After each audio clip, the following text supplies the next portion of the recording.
सोनिया गांधी और केजरीवाल का गुजरात हिमाचल से संन्यास लेना पक्का है। गुजरातियों ने फिर बता दिया मोदी इज बैक। मोदी और अमित शाह गुजरात चुनाव में 150 सीटों का ब्लूप्रिंट अपनी जेब में लेकर घूम रहे हैं। बीजेपी हिमाचल प्रदेश में भी 40-60 के आंकड़ों से चुनाव जीत रही है। गुजरात और हिमाचल प्रदेश की एक एक सीट की कितनी कीमत है, मोदी और अमित शाह को मालूम था। यही वजह है कि आखिरी वक्त में गुजरात और हिमाचल प्रदेश को जीतने वाले ऑपरेशन त्रिशूल में योगी आदित्यनाथ को भी शामिल किया गया था। गुजरात और हिमाचल चुनाव को करीब से कवर करने वाले पत्रकारों की मदद से हमने आपके लिए खास रिपोर्ट तैयार की है। 3 मिनट के इस रिपोर्ट में हम आपको बताने वाले हैं कि आखिर कैसे अरविंद केजरीवाल अपनी सरकार बनाने से चूक गए, सोनिया और राहुल गांधी अपने प्लान में फेल हो गए और बीजेपी 150 सीटों का ब्लूप्रिंट लेकर बैठी है। गुजरात और हिमाचल का राजनीतिक समीकरण अलग अलग है, इसलिए सबसे पहले हिमाचल में क्या होने वाला है आपको बताते हैं। उत्तर प्रदेश की तरह ही हर 5 साल में दूसरी सरकार बनने का ट्रेंड रहा है, इसलिए सोनिया और केजरीवाल दोनों को लग रहा था कि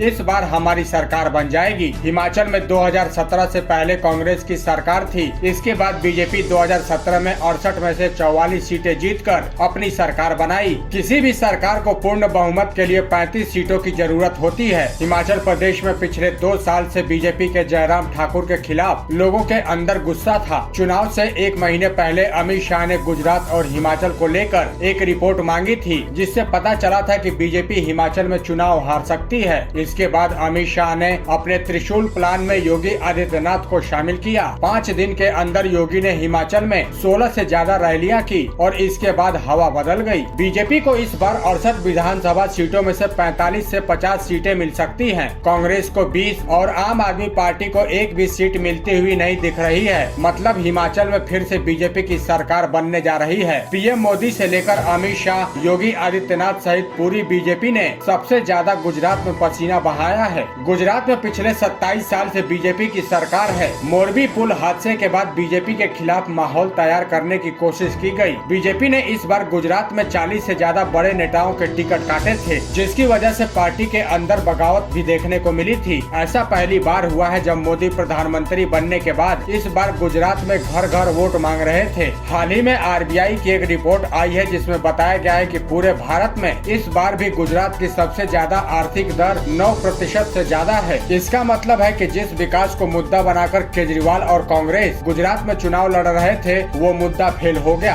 अगर गुजरात की जनता को सारी सुविधाएं मिल रही हैं, तो फिर सवाल ये है कि आखिर बीजेपी को छोड़कर किसी दूसरी पार्टी को वोट क्यों देंगे। अरविंद केजरीवाल ने जिस तरह से मास्टर स्ट्रोक खेलने की कोशिश की है, वो पूरी तरह से फेल हो गया। हालांकि केजरीवाल को 2 संख्या में सीटें मिल सकती हैं। गुजरात में कांग्रेस इस बार 30 से 40 सीटों पर सिमट सकती है और मोदी शाह 150 सीटों का ब्लूप्रिंट अपनी जेब में लेकर घूम रहे हैं। यानी 8 दिसंबर को 5 साल बाद फिर से हिमाचल और गुजरात में बीजेपी की सरकार बनने जा रही है। तो दोस्तों, क्या आपकी भी राय हमारे विश्लेषण से मिलती जुलती है या फिर आपकी राय हमसे अलग है? कमेंट बॉक्स में लिखकर आप बता सकते हैं कि हिमाचल और गुजरात में किसकी सरकार बनने जा रही है, और साथ ही इस वीडियो को शेयर जरूर करें। धन्यवाद।